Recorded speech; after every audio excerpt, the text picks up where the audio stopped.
संगम news network Yavatmal Maharashtra, जिल्हा प्रतिनिधी यवतमाळ इथून आज आपण घाटंजी तालुक्यातील मांडवा या गावामध्ये प्रकार जो घडलेला आहे तो अत्यंत निंदनीय हा असा प्रकार घडलेला आहे आणि 3 वर्षाच्या पूर्वीवर अक्षरशः असा बलात्कार करण्यात आलेला आहे आणि बलात्कारासंबंधात जे प्रकरण घडलेलं आहे पोलिसांनी रात्री त्याला अटकसुद्धा केलेली आहे। आपल्याला हे पाहायला इथे दिसते, पोलीस सूत्रांकडून सुद्धा ही माहिती आपल्याला मिळालेली आहे।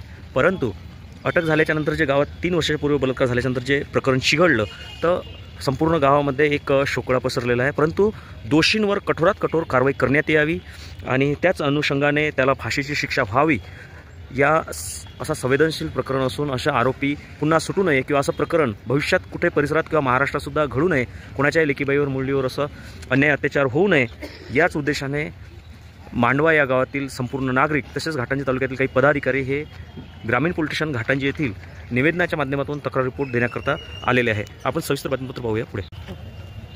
आज आपण घाटंजी तालुक्यात जो प्रकार घडलेला आहे त्याची सूचना आपल्याला ब्रह्मंदनद्वारे यवतमाळ ऑफिस येथे भेटलेली आहे। परंतु मांडवा या गावामध्ये अक्षरशः असंख्य विकासासंदर्भात प्रश्न असताना एक नवीन प्रकरण उदयास आलेलं आहे, ते म्हणजे 3 वर्षाच्या मुलीवरती बलात्कार हा 55 वर्षाच्या पुरुषांनी केलेला आहे आणि हे निंदनीय बाब आहे। असं महाराष्ट्रात बरं देशातसुद्धा कुठेही कोणत्याही मुलीवरती हा प्रकार घडू नये आणि हे कुठेतरी थांबावं याकरता गावकऱ्यांच्या वतीने दक्षता घेण्यात आलेली आहे आणि दक्षता घेऊन अशा नराधमांना जो काही प्रकार घडतो किंवा घडून आणतात किंवा लक्ष दिल्या जातात, आईवडील शेतात कामाला जातात, मोलमजुरीवाले आईवडील असतात, तर याचाच फायदा गावातील काही इसम किंवा आपल्या देशातील इसम हे उचलण्याचे प्रयत्न करतात। परंतु 3 वर्षाच्या मुलीचा बलात्कार करणं म्हणजे ही अत्यंत निंदनीय गोष्ट आहे आणि हा प्रकार भविष्यात घडू नये याकरिता गावकऱ्यांच्या वतीने आपल्याला जागरूकता दाखवण्यात आलेली आहे। संपूर्ण गाव इथे एकत्रित आलेलं आहे, काही काही गावातील नागरिक सुद्धा आलेले आहे, काही पदाधिकारी सुद्धा आलेले आहे। आपण त्यांच्यासुद्धा काही बातचीत करण्याचा प्रयत्न करू। मावशी, तुम्हाला काय वाटतं या सर्व तुमच्या गावात जे बलात्कार झालेला आहे 3 वर्षाच्या मुलीवरती, तुमचं नाव कळू शकेल? सांगा ना। अनुराधाताई, मला एक सांगा, हा जे तुमच्या गावात घडलेला प्रकार आहे हा योग्य आहे? या माणसानं हे केलं, हे गावामध्ये झाकू ठेवलं। महापूर्वी ह्या 2 बाळाचे नसते पुरावदार माझी नाक मरून जात होती त्या दिवशी, म्हणजे झाकून ठेवत होतं। आतापर्यंत जे प्रकरण चालू होतं हे 2-3 वेळा घडलेलं आहे। 2-3 वेळा घडलेलं आहे, पण हे घरातल्या घरामध्ये झाकून ठेवत आहे आणि त्यांच्याच घरामध्ये 2 हे झाले। म्हणजे हे आरोपी जे आहे किंवा जो बलात्कारी आहे याचं नाव कळू शकेल? काय नाव आहे? अनिल आहे। काय नाव आहे? अनिल शेंडे याचं नाव आहे। मग तुमच्या आता शासनाकडे काय मागणी आहे, पोलीस प्रशासनाकडे काय मागणी आहे? आम्हाला याचा निकालच करायचा आहे। याचा निकाल म्हणजे तुम्हाला न्याय हवा आहे, म्हणजे झालेला ज्या पूर्वी अत्याचार आहे असा कुठेही घडू नये त्याकरता तुम्हाला म्हणजे जे अन्याय रोखावा याकरता तुमचे प्रयत्न हे गावकऱ्यांच्या वतीने चालू आहे। जर पोलीस प्रशासन कारवाई केली नाही किंवा कुठंतरी पोलीस प्रशासन हतबल झालं राजकीय दबावाला बळी पडून, मग तुमचा निर्णय काय असेल पुढे? जेव्हा या सर्व कारवाईला जर कुठेतरी राजकीय दबावाला जर बळी पडलं तर तुमचा गावकऱ्यांचा जे घडलेला प्रकार आहे त्या मुलीवरती, ती मुलगी तुमचीच एकाची नाही तर गावाची मुलगी आहे, तेव्हा गावकऱ्यांचा हा निर्णय काय असेल? गावकऱ्यांचा निर्णय एकच ठाम आहे का आम्हाला समोरच्या व्यक्तीला सजा व्हायला पाहिजे आणि समोरच्या व्यक्तीला जर सजा नाही झाली तर मग तुम्ही गावात स्वतः सजा त्याला देशाल। श्रीकृष्ण मांडव्याचे आहे। मला एवढं सांगा, तुमच्या गावात जो आज प्रकार घडलेला आहे 3 वर्षाच्या पूर्वीवर जो बलात्कार झालेला आहे, आता पोलीस प्रशासन कुठेतरी या सर्व गोष्टीमध्ये राजकीय दबाव येतोच, तर राजकीय दबावाला जर पोलीस प्रशासन बळी पडलं आणि त्या व्यक्तीवर जर समजा कार्यवाही नाही झाली योग्य ती, तर तुमचा गावकऱ्यांचा निर्णय काय असेल पुढे? फाशीची सजा ही तुमची मागणी राहणार आहे, ठीक आहे। फाशी जर समोरच्याला नाही दिली तर मग काय तुमचा हा संघर्ष असा चालू राहील?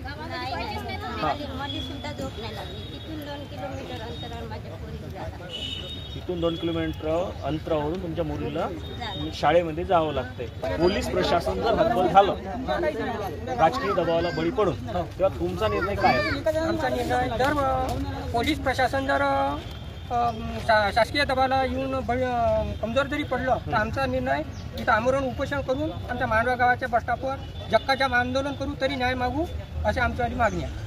परंतु कुठलाही कायदा सुव्यवस्था हातात घेण्याचा प्रयत्न तुम्ही करू नका, मला विनंती आहे। आपण इथं पाहत आहोत संगम बहुउद्देशीय गौडी समाज संघटनेच्या वतीने हे आंदोलन म्हणावं किंवा एका 3 वर्षाच्या मुलीला न्याय मिळावा असंही म्हणायला काही हरकत नाही, त्याकरता इथं पदाधिकारी पण त्यांचे आलेले आहे। परंतु निवेदनामध्ये असं म्हटलेलं आहे का मांडवा येथील 4 वर्षीय मुलीवरती बलात्कार करणाऱ्या नराधमाला कडक शासकीय कार्यवाही करत पोक्सो कायद्याअंतर्गत कार्यवाही करून गुन्हे दाखल करण्यात यावे, तसेच त्यांना फाशीची शिक्षा सुद्धा देण्यात यावी कायद्याच्या अनुषंगाने, हे म्हणलेलं आहे निवेदनातून। आता ते माननीय ठाणेदार साहेब यांच्याकडे सुद्धा हे लोक जाणार आहे।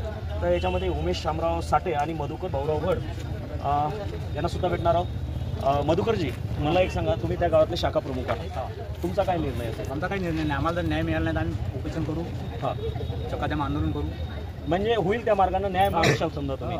चला ठीक आहे, बघू आपण पुढे काय होते. तर चला पुढे या, वा तुम्ही समोर. आतापर्यंत जर आपण आमच्या संगम न्यूज TV या यूट्यूब मराठी चॅनलला सबस्क्राईब केलं नसेल, सबस्क्राईब जरूर करा. तसेच हे बातमीपत्र इतरांनासुद्धा फॉरवर्ड करा व समाजाची जनजागृती करण्याचा प्रयत्न करा. सर, 3 वर्षाच्या मुलीवरती बलात्कार झालेला आहे मांडवा इथे.